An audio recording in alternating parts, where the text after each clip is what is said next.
What's going on YouTube? CVScumi here. I'm going to be showing you guys my Oracle Think Tank deck that I've been playing around with. It's really good. I play tested it a lot. It's pretty solid. I mean, they're not that great at the moment, like compared to some of the. They're not as good as they can be right now, I should say. But they'll get better, so that's something to look forward to. But this is how I play it. If you have any questions, just let me know. Suggestions, I guess, but yeah, so we'll get into it. So my grade 3 lineup, I'm playing 4 CEO because you want to see it early, opening hand, or in the next couple turns because you're going to need it.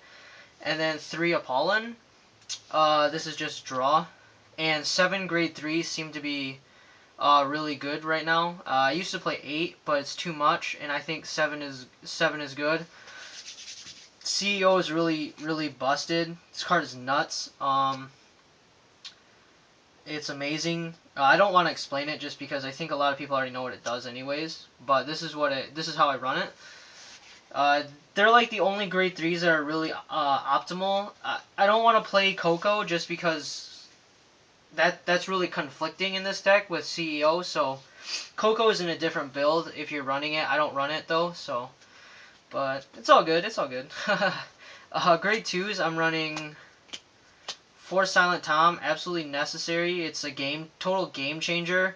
You can't guard with grade 0s when it attacks, so that's amazing. You get huge pluses. 2 Maiden a Libra. I still like the card a lot. Reason being is because you can get a card with it. Yeah, so I found no point in dropping it completely. So plus it's 9, so it's not too bad. 3 Apollon, or not 3 Apollon, 3 Oracle Guardian Wise Man. Just the 10k. He's really good. He's amazing, I guess. He's not really amazing, but he's staple basically. And then I'm playing 2 of the 10k intercepts.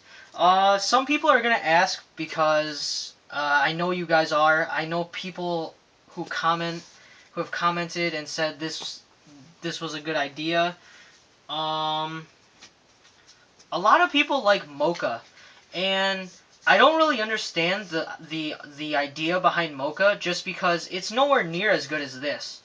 Wiseman's a much better card. Consistently, and in the end of the day, Wiseman is a better card. Mocha can go up to 11, which in some matchups is good. The only matchup I can think 11 is great is in Kagero against Draconic Overlord. And in that case, that's it. But after that, she's not good. When she attacks, that's it. And then she goes back to 8 on your opponent's turn, so you might have to guard more. If your opponent swings at this card with 13 or 14, you have to guard 10, which is stupid. So she's only good like a little bit. Oracle Guardian is definitely the better card. Why? Because it's 10. Okay? In almost every other matchup, 10 is consistently better than 11. The only time I can't even see why people would play this card just because it's 11. Why would you play this when you can play this? It's 10. It gets over almost anything. The only other card is Draconic Overlord, which you can't even like really take too much into consideration just because it's one card out of the whole game. Also, what you have to understand is that if your opponent hits for 13 or 14, you only have to block 5 to keep this guy out in the field. As opposed to Mocha, you have to drop more cards in the field. And it's not even worth it just so it can hit 11. So, I see no point in Mocha. In playtesting, I think Oracle Guardian Wiseman is definitely the better choice. It's just consistently the better card. I don't care if you play Mocha. Because like I'm not saying it's like a bad card, but what I'm saying is Mocha is not as consistently a good card as this. So just something to take into consideration. Obviously, I mean, if you want to play it because she's super cute, then do it. Because that was my original mindset, because I wanted to play her because she's super cute. But I started to lose card advantage when playing her, so like it was just no point. I decided to like drop it. So that's the grade 2 lineup, pretty standard. The Silent Toms are amazing for anyone who's asking. This card is way too good. Like, I feel like I don't understand why this card was made for the format. To be honest with you, the card is just amazing. I understand that when Limit Break comes out, this card really kind of isn't that good anymore, just because everything is too big, and this card really loses a lot of its value. So like, I don't know. I feel bad for whoever bought this for like 18 bucks. I only spent like $5 on my Silent Toms, so like, it's kind of bad.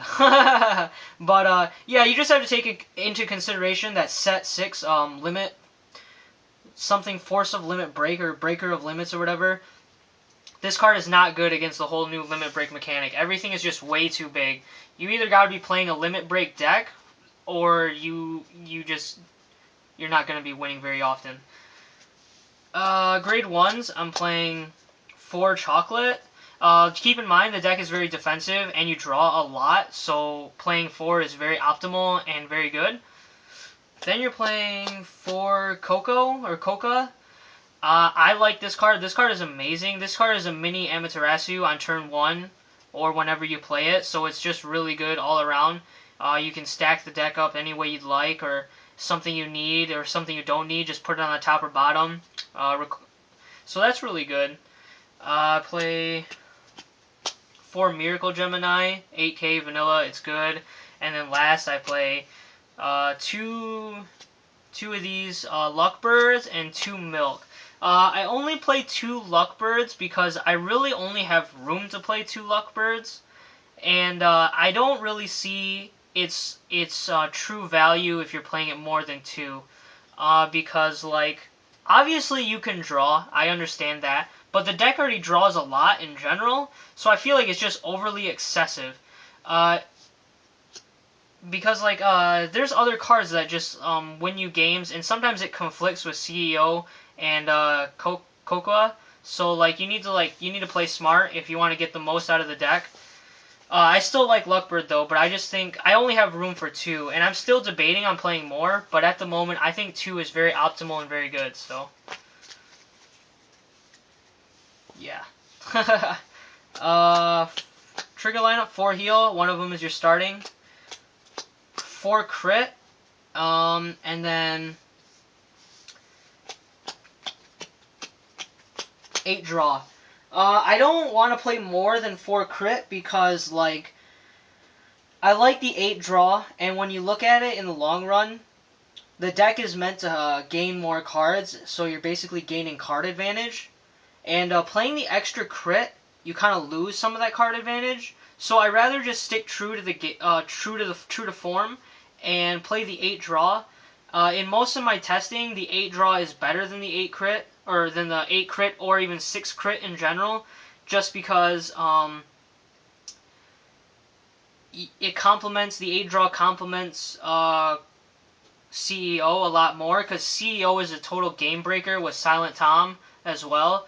CEO, she just gets up over 20, which is really, like, good. Not even Alfred can go past 20. The only time I can think Soul Saver can go up to 21, maybe 22. But you have to take in consideration this card can go up to 24 or 22 as well, and that's really amazing. Like I love this card, and if I want to keep using its ability to the best, the 8 draw is necessary. Just because then I know I will have the cards. I will know I have the right amount of cards in my hand, and I can basically just like not worry about it after that. So yeah. So I mean, there's nothing wrong with playing the 6 crit. Obviously, like I'll just be honest with you. Okay, I think the trigger lineup is all based on preference. There's no right or wrong in the trigger lineup. The trigger lineup is based on how you want to play it. So, like, people who say on comments and videos, no, you should be playing, like, 8 crit, or you should be playing, like, 4 crits, or you should be playing, like, 4 stands. That's all personal preference. That's all based on how they feel like the deck should be played. It doesn't mean that's how you have to play it. That's just a personal preference. Like, it's not better or worse, it's just personal preference. There might be some occasions where it might actually be better, but that's just based on a person's playing style and like how they're playing the deck. In this particular form, I am playing the deck very defensively because I'm not trying to get too offensive, because I'm just trying to gain card advantage over my opponent, and basically after that, I can use Silent Tom and CEO to win the game. Silent Tom, yeah. I can use these two cards to win the game, because these are the cards that are really winning me the games. So, I tested a lot. I'm going to be going to locals with it, and I think you'll do really well. I'm still actually a little nervous about the Royal Paladin matchup, because I'm like barely breaking even in games with that. I'm actually a little less than breaking even, so like, I don't know how that's going to be, but it's fine. I'll just test it and we'll see how it goes.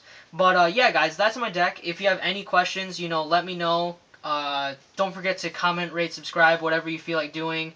Thumbs up if you think OTTs are amazing. I think they're really amazing when set 3, the Demonic Lord Invasion comes out, and then when set 7 comes out, because they get more support in there. So I hope it complements Tsukiyomi, and then hopefully this deck can be back up there with Limit Break. So I hope they do get limit break mechanics. So, yep, guys, that's my OTT deck. Thanks for watching, and take care.